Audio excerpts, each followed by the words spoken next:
দুপুরে লাঞ্চের পর এখন একটু বের হলাম বাইক নিয়ে। বাট দ্য ফ্যাক্ট ইজ গতকালকে রাতের বেলা এই রাস্তা দিয়ে এসেছিলাম, রাস্তার অবস্থা খুবই খারাপ। আর দিনের বেলা তো বোঝাই যাচ্ছে। তারপরও আসার কথা একটাই, রাতের অন্ধকারের থেকে দিনের আলোতে চালানোটা অনেক ইজি। যদিও দুইটা স্পিড ব্রেকার আমার চোখেই পড়েনি। অ্যাকচুয়ালি বের হয়েছি আমাদের সাথে নতুন যিনি অ্যাড হয়েছেন সজল ভাই, উনি আজকে ঢাকা ব্যাক করবেন। ওনার পার্সোনাল কিছু কাজ আছে, দ্যাটস ওয়াই ওনাকে আমরা হাইওয়ে পর্যন্ত ছেড়ে দিয়ে আবার চলে আসবো। আর আরেকজন মেম্বার অ্যাড হবে আজকে, অরিজিৎ। ও ঢাকা থেকে বাসে করে আসছে, যেটা অলরেডি বলেছিলাম, ওকেও রিসিভ করতে হবে। সো দ্যাটস ওয়াই বের হওয়া। আর আজকে অলরেডি 4:30 বেজে গিয়েছে, তাই আমরা আর আজকে কুমিল্লা যাওয়ার প্ল্যানটা করছি না। আগামীকাল আর্লি মর্নিং হয়তো আমরা আবার কুমিল্লার দিকে বের হব। সো আজকের দিনটাও আমরা লাকসামে স্টে করার প্ল্যান করেছি। অ্যান্ড আশেপাশে যদি ঘুরে দেখার কিছু থাকে তো দেন ঘুরে দেখবো, আর নইলে আমাদের আড্ডাবাজি তো আছেই। হাইওয়ে থেকে আমার মনে হয় মাছ চ্যালেঞ্জিং এসব রোডে চালানো। রোডগুলো সংস্কার যে কবে হবে বুঝতেই পারছি না। এবং এখন চালিয়ে মনে হচ্ছে আমি গতকাল রাতে কিভাবে চালিয়েছিলাম, অন্ধের মতো। ভাইজার খোলা ছিল, মশায় পুরো ভাইজার মেখে গিয়েছিল। ভাঙাচোরা তো আছেই, বিকজ আপনাকে খুব স্লোলি চালাতে হবে এসব জায়গায়। আপনি জোরে চালালেই স্কিড করার বা ভাঙায় পড়ে যাওয়ার একটা প্রবল সম্ভাবনা আছে। এনিওয়েজ, আমার সামনের দুটো বাইক আমাকে ফেলে ওই চলে গিয়েছে, কে জানে। যেতে থাকি, দেখা যাক কত দূর পরে তাদেরকে ধরা যায়।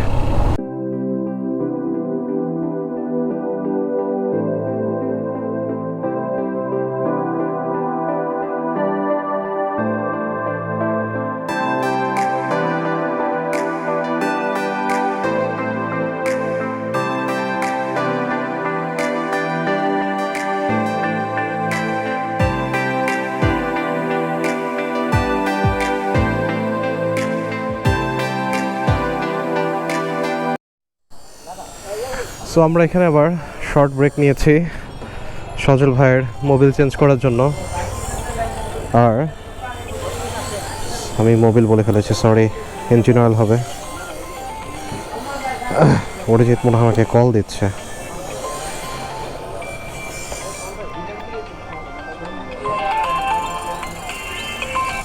নাহিয়ান, অরিজিৎকে কল দেন একটা।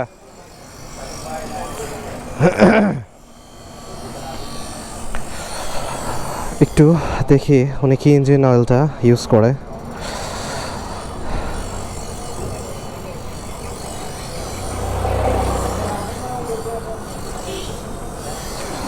আচ্ছা, এটা হচ্ছে ফ্যাস্টল special 40 motorcycle oil 10W40। But আমি তো জানি 10W40 হচ্ছে রিকমেন্ডেড গ্রেড।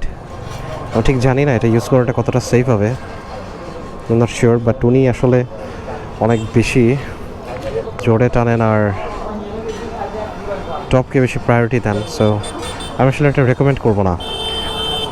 আমি যতটুকু জানি ইয়ামাহার সবগুলোতেই 10W40, আই মিন FZ-এ। বাট এখানে দেখতে পাচ্ছি 20W40, আর এটা মেড ইন UAE। আমার আইডিয়া নেই আসলে এটা সম্পর্কে, পরিবার যাই হোক। But the thing is, engine oil change করাটা must, and time to time. ওনার ইঞ্জিন অয়েল ড্রেন হচ্ছে আমরা এখানে দেখতে পাচ্ছি। This is his Fazer. এটা কি bike? Maybe custom made cafe racer type. This is my black beauty. আর এখানে আমাদের মেহেদি ম্যাম।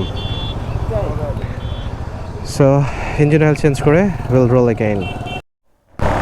সো সজল ভাই আমাদেরকে ছেড়ে এখান থেকে চলে যাচ্ছে, অ্যান্ড আমরা যাচ্ছি অরিজিৎকে পিক আপ করতে। লুক এট দ্যাট, তার টান কিরে ভাই। আমাদের তো ভাঙাচোরা সরি, আমাদের আসলে এফআই ইঞ্জিন আর ওনারটা কার্বোরেটর, সো টানটা স্বাভাবিকভাবেই আমাদের থেকে বেশি। এনিওয়েজ, একটা জিনিস খুব বিরক্ত লাগে, প্রত্যেকটা জায়গায় জ্যাম। এটা আসলে খুব ইরিটেটিং একটা ব্যাপার। আমরা এখন এসেছি নবাব ফয়জুন্নেসার এরিয়াতে। সামনে যেটা দেখা যাচ্ছে এটা নবাব ফয়জুন্নেসা জামে মসজিদ, after that Nawab Faizunnesa Eidgah, and ওখানে ফয়জুন্নেসা সরকারি কলেজ। আর এখানে যেটা দেখা যাচ্ছে মেবি এটাতেই নবাব ফয়জুন্নেসা থাকতেন, নবাব ফয়জুন্নেসা হাউস। আপনি কি এই সময় নবাব ফয়জুন্নেসাকে দেখতে চান? হ্যাঁ, তাহলে ওই যে ওখানে একটা লাল শাড়ি পরা আছে, উনি হচ্ছে এই সময় নবাব ফয়জুন্নেসা। মানে ব্রিটিশ আমলে পুরো এশিয়ার মধ্যে উনি ছিল lady Nawab, right? Right. Okay. And এখানে বর্তমান যুগের কিছু নবাব ফয়জুন্নেসা দেখা যাচ্ছে। এখানে ঢুকতে দেয় না হিয়ান? না না, ঢুকতে দেয় না। ওটা অন্য লোকের বাড়ি এখন। এটা বাড়ি আসলেই? করে দেখেন। ও তাই তো। তাহলে এখানে আমরা ঘুরতেছি কেমনে? এটা পুরাতত্ত্ব অধিদপ্তরের সামনে, ওটা হচ্ছে কেয়ারটেকারের মতো। ও আচ্ছা আচ্ছা, দিস ইজ দ্য প্যালেস। শুধু ব্লক করলে হবে, দাদির পিতার সাথে একটা ছবি তুলতে হবে। এক সময়কার প্রবল প্রতাপশালী নবাব ছিলেন ফয়জুন্নেসা, আর আজকে সব কিছু ভঙ্গুর। অ্যাকচুয়ালি রিয়েল লাইফটা হচ্ছে এরকমই, আমরা যাই নিয়ে গর্ব বড়াই করি না কেন, সব ফেলে একদিন চলে যেতে হবে 3.5 হাত মাটির নিচে। এবং আমাদের সম্পদ কার কাছে কোথায় কখন যাবে জানা নেই, তারপরে সম্পদের বড়াই আমরা করতে ছাড়ি না। এখান থেকে আসলে আমাদের শিক্ষা নেওয়া উচিত। তারপরে মানুষ শিখবে না, তারপরে বলা। এখানে টোটালি ভাঙা অবস্থা, পুরো প্রাসাদটাই ভঙ্গুর। এটা নানা রকম মানুষজন, অ্যাকচুয়ালি লাকসামের যারা এখানকার নেটিভ আছে তারা হয়তো এখানে ছবি তুলতে বা একটু বিনোদন নেওয়ার জন্য আসে। That's it.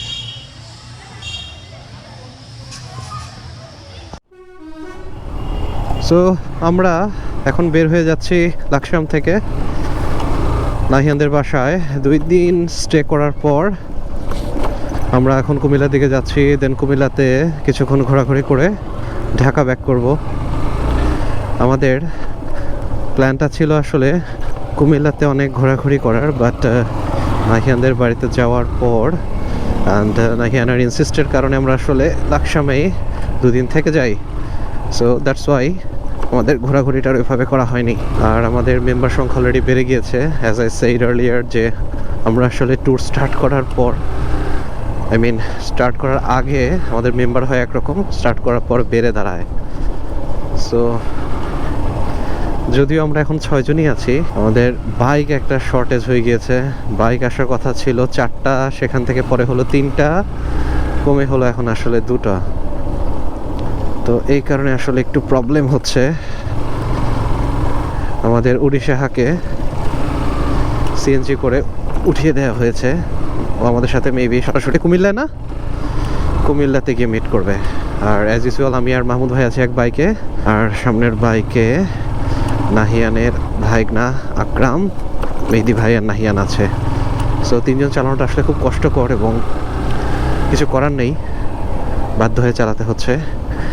এনিওয়েজ, সো আমরা ঠিকঠাকভাবে রওনা দিতে পেরেছি। এখন কুমিল্লাতে আসলে কতটুকু কী করতে পারি এটাই দেখার বিষয়, বিকজ আমরা চাচ্ছি দিনের আলো থাকতে থাকতেই ঢাকায় ঢুকতে, যেহেতু আগামীকাল সবারই অফিস আছে। অ্যান্ড আমি গর্তের মধ্যে পড়তে গিয়েও বেঁচে গেলাম। যাকে এই রাস্তাটা পার হোক, দেন আবার কথা বলছি। আমরা এখন এসেছি ময়নামতি বৌদ্ধবিহার, শালবন বিহার। কুমিল্লাতে আসলে অনেক ঘোরার স্পট আছে, but as I said before যে লাকসামে আমরা বেশি সময় স্পেন্ড করার কারণে সেভাবে করে এই জায়গাটায় কুমিল্লায় এক্সপ্লোর করতে পারছি না। সো এই এরিয়াতে আমরা চুজ করেছি ঘুরে দেখার জন্য। আজকে যেহেতু বন্ধের দিন 21শে ফেব্রুয়ারি, সো অনেক মানুষ দেখা যাচ্ছে এখানে। এখান থেকে আমরা এক্সপ্লোর করে দেন চলে যাব লাঞ্চে, অ্যান্ড আফটার লাঞ্চ ঢাকার উদ্দেশ্যে। সো চলুন ঘুরে দেখি শালবন বিহার।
আমি ইতিহাসের খুব একজন ভালো ছাত্র নই, সো আমি আসলে ডিটেল ইন্ট্রোটা আপনাদের দিতে পারছি না এই জায়গার সম্বন্ধে। বাট এই ধরনের যখনই কোনো জায়গায় আসি আমার মাথায় শুধুমাত্র জাস্ট একটা চিন্তাই আসে, এই বিশাল এরিয়াতে একসময় যারা রাজত্ব করতো, যারা থাকতো, তারা আজ কোথায়?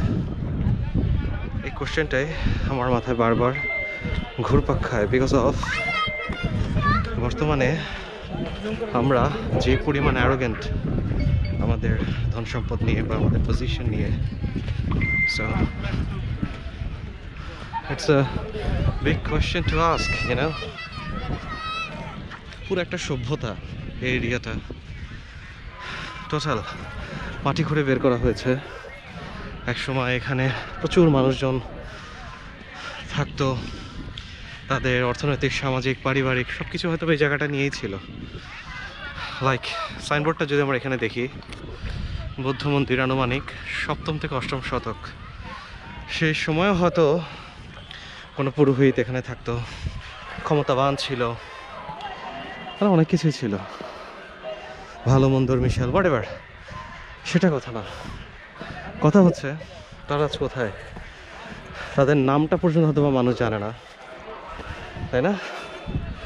আমরা কিন্তু এই ব্যাপারগুলো নিয়ে খুবই অ্যারোগেন্ট, ইউনো, লাইক কোনো কিছু হলে তুই আমাকে চেনো, this kind of thing.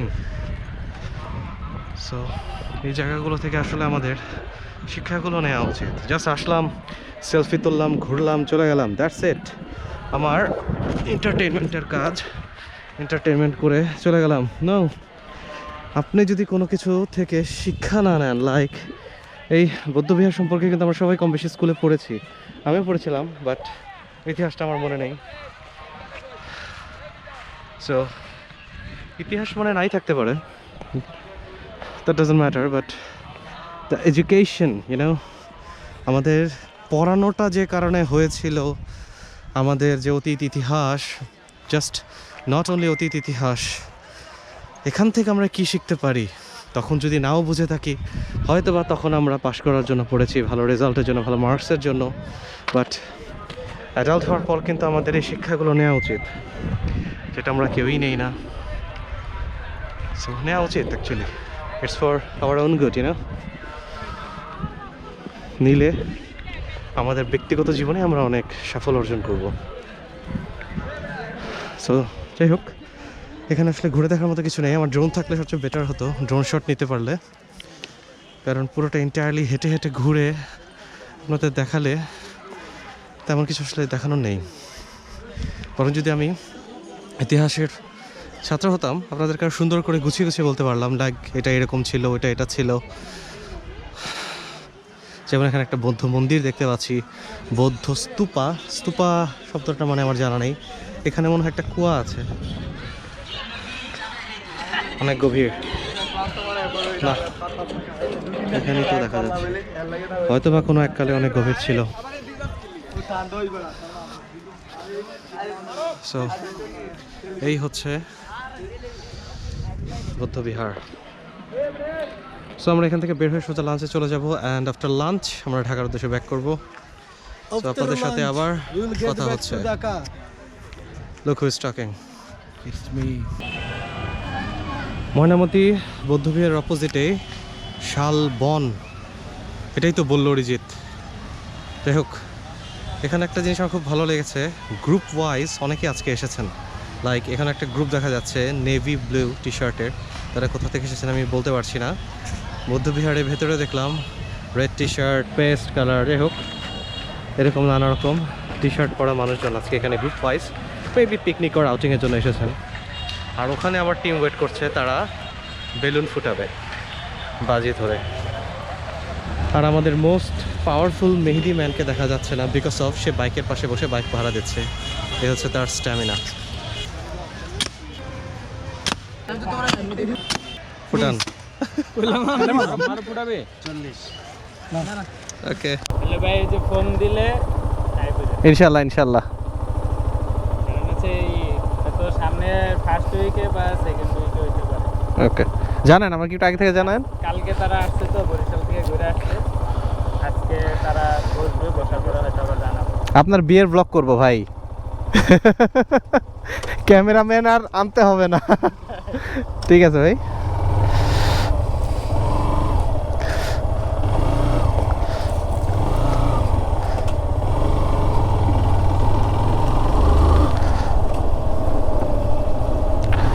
So আমরা একটু থেমেছিলাম বার্ডে, বাংলাদেশ পল্লী বিদ্যুৎ উন্নয়ন বাড়িবার সামথিং কিছু একটা হবে।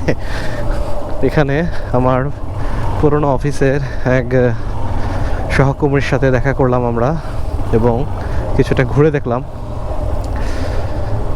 আমি আসলে ভিডিও করিনি, এখানে সিকিউরিটির একটু রিজন আছে, সো দ্যাটস ওয়াই আমি ক্যামেরাটা আর অন করিনি।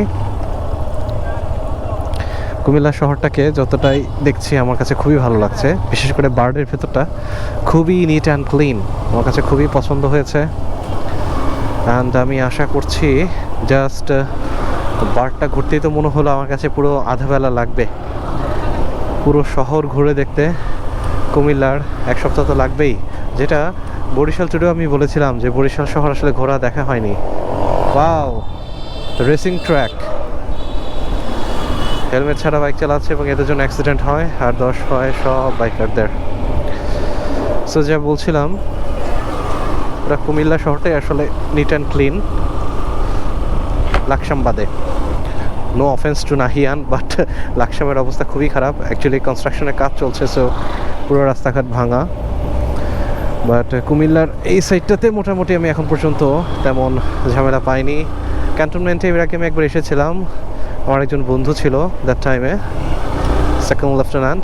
সো যদিও ঘোরা হয়েছে, আসলে ব্লগ করা হয়নি। সো ইনশাল্লাহ ইচ্ছা আছে যদি ইন ফিউচারে আবার সুযোগ পাই। লাইক ধর্মসাগরেও আমি এর আগে এসেছি, ঘুরে দেখেছি, ব্লগ করা হয়নি। বাট যেটা করা হয়নি সেটা হচ্ছে কুমিল্লার যে অ্যাকচুয়াল মাতৃভাণ্ডার আছে, সে মাতৃভাণ্ডারের মিষ্টিটা খেয়ে দেখা হয়নি। খুব ইচ্ছা ছিল এবার নিয়ে যাওয়ার, বাট ফ্যাক্ট হচ্ছে অলরেডি যেহেতু পিলিয়ান আছে, সো মিষ্টি নিয়ে যাওয়াটা একটু টাফ হবে। আবার বাধাবাধি রস টস পরে যদি আবার একাকার অবস্থা হয়ে যায়, সো একটা প্রবলেম। সো প্যারা নিতে যাচ্ছি না, কাছেই যেহেতু আছে, মোটরসাইকেল আছে, যে কোনো এক সময় এসে টান দিয়ে নিয়ে যাওয়া যাবে। এনিওয়েজ, সো আমরা এখন ব্যাক করছি ঢাকার উদ্দেশ্যে। কথা বললে আর দেখানো শুরু করলে আসলে কোনো কিছুই শেষ হবে না। যতই কথা বলি, যতই দেখি, ততই মনে চায় আরও বেশি কিছু করতে। সো এই কারণে আসলে শুরু আছে কিন্তু কোনো শেষ নেই, তাই বুকে পাথর চাপা দিয়েই আসলে চলে যেতে হচ্ছে বাসায়। কারণ আমরা প্ল্যান করে বের হই অনেক কিছু করার, কিন্তু সময় স্বল্পতা প্লাস টাইমিং, মানুষজন, সব কিছু মিলে আসলে সব কিছু হয়ে ওঠা হয় না। আর ট্যুরের ক্ষেত্রে বা প্ল্যানের ক্ষেত্রে আমার মনে হয় এটা খুব স্বাভাবিক একটা ব্যাপার, যেটা আমি এবারও যাত্রা শুরু করার আগে বলেছিলাম যে পার্সন কাউন্ট হয় একরকম, দেন আমরা প্ল্যান করার সময়ও দেখা যায় যে একরকমভাবে প্ল্যান করছি, পরে সম্পূর্ণ চেঞ্জ হয়ে যায়। প্লেস সিলেক্ট করি আমরা যাওয়ার একরকম, বাট পরে হয়ে যায় আরেক রকম। সো ফ্যাক্ট আসলে সেগুলো না, অ্যাকচুয়ালি ফ্যাক্ট হচ্ছে যে এনজয়মেন্ট করা যাচ্ছে কিনা সেটাই। অ্যান্ড এনজয়মেন্টের ক্ষেত্রে আসলে কোনো ছাড় নেই। আমরা যেহেতু সবাই অলমোস্ট সবাইকে চিনি আর ভালো মজা করি, খুব ক্লোজ আমরা মোটামুটি সবাই। সো এনজয়মেন্টের বা এন্টারটেনমেন্টের কোনো ঘাটতি বা কমতি হয় না। বাট কষ্ট যেটা লাগছে সেটা হচ্ছে বাসায় গিয়ে আবার এই মোটরসাইকেল ধোয়া, হেলমেট ক্লিন করা, মানে সব কিছু আবার নতুন করে ক্লিন করে নতুনের মতো করে নিয়ে আসা, এটা আসলে একটা খুব প্যারা।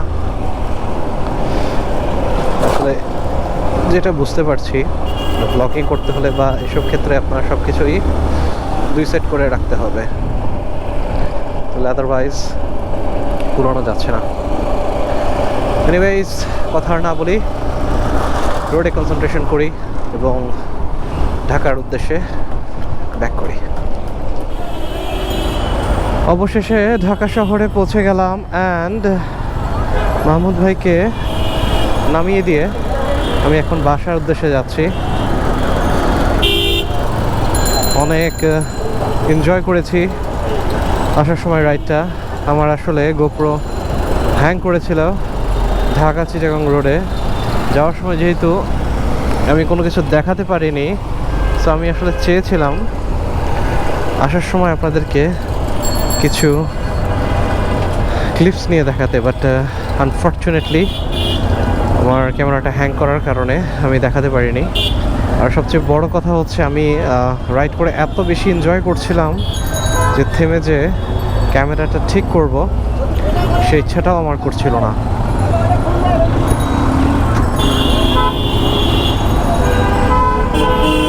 সো মেইন কথা আসলে এটাই, আপনি যেখানেই যান না কেন, যাই করেন না কেন, আপনি যদি এনজয় করেন সেটাই হচ্ছে সবচেয়ে বড় কথা। আর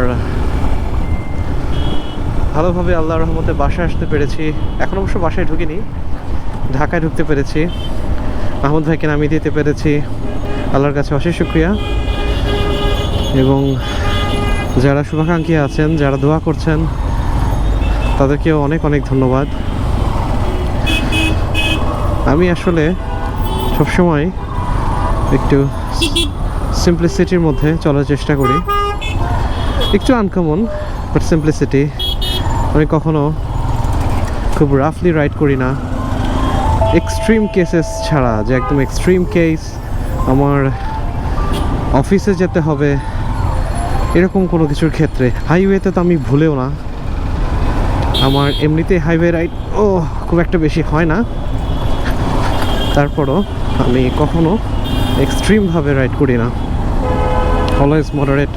হ্যাঁ, আমি 90-100-এ রাইড করি, বাট সেটা ডিপেন্ড করে সিচুয়েশন এবং রোড কন্ডিশনের উপরে। ঢাকার চিরচেনা জ্যাম, যে জ্যাম পার হয়ে আমাকে প্রত্যেক দিন এই রাস্তা দিয়েই অফিসে যেতে হবে অ্যান্ড বাসায় পৌঁছাতে হবে। এটা আমার খুব পরিচিত একটি রোড। আর সবচেয়ে বড় কথা হচ্ছে, আপনার যদি রাস্তা পরিচিত থাকে, আপনি আমার মতে চোখ বন্ধ করেও রাইড করতে পারবেন। এটা আসলে একটা মেটাফর, আবার কেউ চোখ বন্ধ করে রাইড করার চেষ্টা করবেন না। আমরা রওনা দিয়েছিলাম 4টা সামথিংয়ে, যাই হোক পৌঁছাতে পেরেছি, এটাই বড় কথা। মেহেদি ভাই এবং নাহিয়ান অবশ্য অনেক পেছনে, ওনারা এখনও মেবি ঢাকায় ঢুকতে পারেনি। ফোনে একবার কথা হয়েছিল, তারা নামাজের জন্য ব্রেক দিয়েছিল, সো আমার কমিউনিকেটরটা ঠিক না থাকার কারণে তাদের সাথে আমি কন্ট্যাক্ট করতে পারিনি। হয়তো আমাকে একটা কমিউনিকেটর কিনতে হতে পারে, not sure about it, but সব মিলিয়ে টুরটা আলহামদুলিল্লাহ অনেক ভালো ছিল। নাহিয়ান কানেক্ট বোর্ডিং অনেক বেশি থ্যাঙ্কস ফর হিজ হসপিটালিটি। আর খাবারগুলো খুব মজা ছিল। মোবাইল পড়ে গিয়েছে। আর বাহির থেকে ঢাকায় ঢুকলে এই চিরচেনা জ্যামটাও খুব ভালো লাগে। আই মিন সব কিছু চেনা পরিচিত একটা ভাব, সো খুব ভালো লাগে একটা কাজ করে। এনিওয়েজ, আমি চেষ্টা করব ব্লগগুলো খুব দ্রুত আপনাদের সাথে শেয়ার করার। অ্যাকচুয়ালি আমি এত ব্যস্ত থাকি, আসলে সময় ফাঁক বের করে ট্যুরগুলো করা হয়, সো এডিট করতে প্রচণ্ড সময় লেগে যায়, তাই সঠিক সময় হয়তো আমি ব্লগগুলো আপলোড করতে পারি না। আর আরেকটা ব্যাপার হচ্ছে যে আমি আসলে দেখানোর অনেক কিছু চেষ্টা করি, বাট প্ল্যান করে যায় একভাবে অ্যান্ড দেন হয়ে যায় আরেকভাবে। অনেক মানুষজন থাকে গ্রুপে, সো সবার ইচ্ছাটাকে বা পছন্দটাকে প্রায়োরিটি দিতে হয়। তো সেটা করতেই অনেক সময় দেখা যায় যে আমি যেটা চাচ্ছি সেটা হয়তো বা করা হয়ে ওঠে না। সো আশা করি এই ব্যাপারটা একটু ক্ষমা সুন্দর দৃষ্টিতে দেখবেন, কজ আমি অনেক সময়ই অনেক কিছু বলি যে এটা করব, এটা হবে, বাট সেটা আসলে শেষ পর্যন্ত আসলে হয়ে ওঠে না বা করা হয় না। আজ আর কথা না বাড়াই, আজকে খুব একটা ক্লান্ত না, বাট ফ্যাক্ট হচ্ছে গরম পড়ে গিয়েছে এবং সারা শরীর ধুলায় ধূসরিত, অ্যান্ড যেটা বাংলাদেশের খুব কমন একটা ব্যাপার, ধুলা।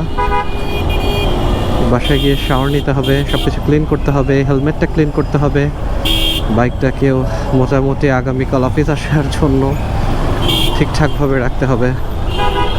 অনেকগুলো কাজ আছে, সো রেস্ট নেওয়ার উপায় নেই। দেন বাকি সবার খোঁজ নিতে হবে, ঠিকঠাক মতো সবাই গিয়েছে কিনা, সব কিছু ওকে আছে কিনা, অনেক কিছু। সো আজকে এখানেই বিদায় নিচ্ছি আপনাদের সাথে। ভিডিও পছন্দ হলে বা ব্লগ পছন্দ হলে অবশ্যই সাবস্ক্রাইব করবেন, লাইক করবেন, কমেন্ট করে জানাবেন আপনাদের অনুভূতি। খুশি লাগবে, বিকজ অনেক কষ্ট করে ব্লগগুলো আসলে করা হয়। সো সাপোর্ট পেলে কার না ভালো লাগে, আমারও ভালো লাগবে, আমিও ব্যতিক্রম নই। আর এখন আসলে মতো ব্লগার অনেক আছে, সো এত ব্লগারে ভিড়ে আমারটা দেখার হয়তো বা সময় হয়ে উঠতে নাও পারে। তারপরেও রিকোয়েস্ট করব ভিডিওগুলো দেখতে, হয়তো বা ভালো লাগতে পারে। এই তো, সো আজকের মতো এখানে বিদায় নিচ্ছি। আবার হয়তো বা কোনো নতুন ব্লগে, ভিডিওতে কিংবা নতুন কোনো ট্যুরে আপনাদের সাথে দেখা হবে। সেই পর্যন্ত আল্লাহ হাফেজ, সবাই ভালো থাকবেন।